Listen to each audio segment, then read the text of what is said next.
Hello বন্ধুরা, তোমাদের কাছে আজকে নিয়ে এসেছি নতুন একটা জিনিস নতুনভাবে। দেখো, এই জিনিসটা তোমরা সবাই চেনো, মেয়েরা অবশ্য সবাই চেনো, ছেলেরাও চেনো, চেনো না যে তা না, সবাই চেনো। এটা হচ্ছে ধনে। এই ধনেটাকে দেখো, আমি একদম পরিষ্কার, এই ধনে কিন্তু প্যাকেট শুদ্ধ কিনবে। প্যাকেটের ধনেটা সব সময় পরিষ্কার হয়। আর তুমি যদি লুজ ধনে কেনো, সেটার মধ্যে পোকা থাকে আর প্রচুর পরিমাণে মাটি থাকে, সেটাকে ধুয়ে রোদে শুকিয়ে নিতে হয়।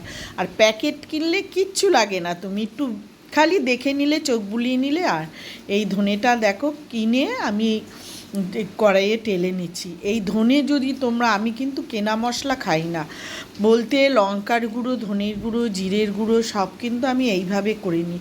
এতে আয় হয় বেশি আর তাতে অনেক উপকার।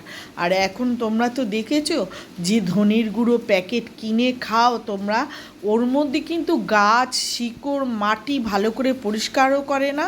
কোনো রকমে ক্ষেতের থেকে এনে তোমরা দেখবে, একবার ভালো করে দেখে নেবে যারা পেশাই করে মেশিনে, যে কীভাবে পেশাই করে। এইভাবে পেশাই করে, তার জন্যই আমাদের গ্যাস অম্বল নানান রকমের রোগ হয় গাছ শুদ্ধ খেলে। আর এটা কিন্তু তা না, এতে আয় হয়, ওর থেকে অনেক আয় হয়, জিনিসও ভালো।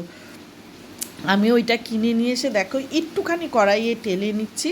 তোমরা কিন্তু এটা কাঁচাও খেতে পারো, কিন্তু জানো তো, আর বেটে খায়, রোজ দিন বাটবো, তার জন্য একদম গুঁড়ো করে নিচ্ছি।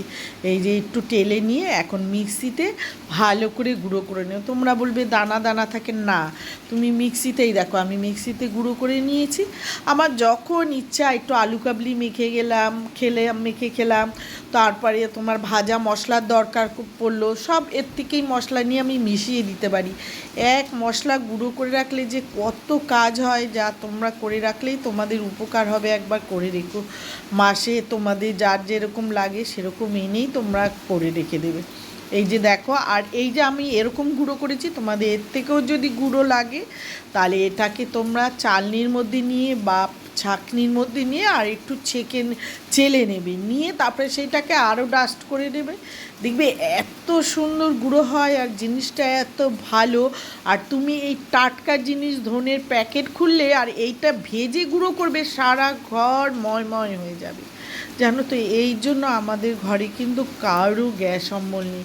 তোমরা কিন্তু অবশ্য করেই একবার করে দেখো। ভিডিওটা যদি ভালো লাগে একটু লাইক কমেন্ট করে দিও, অবশ্য করেই তোমাদের।